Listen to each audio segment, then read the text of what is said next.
So. Yep, there's a question down here on the floor. G'day, Sam. Just near the door. Is that on? Just near the door, just down here. G'day, Sam. Hi. Thanks, first of all.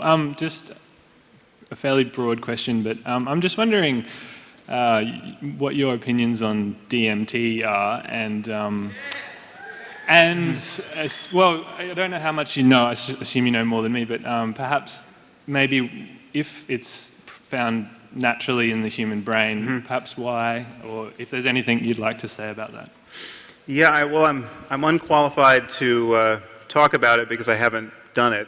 I mean, for those of you who don't know, DMT is famous as the most potent psychedelic in the sense that it's not in terms of the size of the dose required to get you off, but the effects of taking it.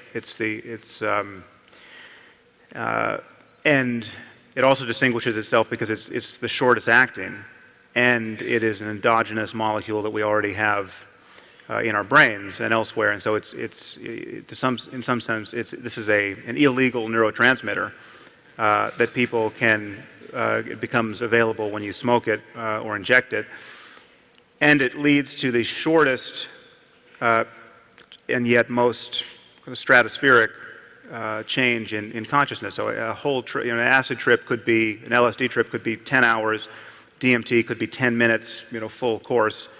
And the phenomenology of this experience is interesting because it's not like it's you with a changed perception.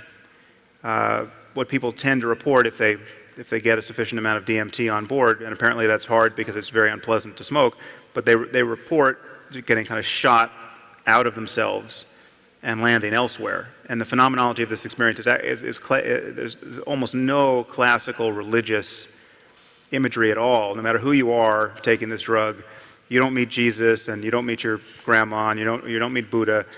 But what people tend to report is very bizarre, kind of alien, insectile-like creatures that they come into the presence of. So there's this.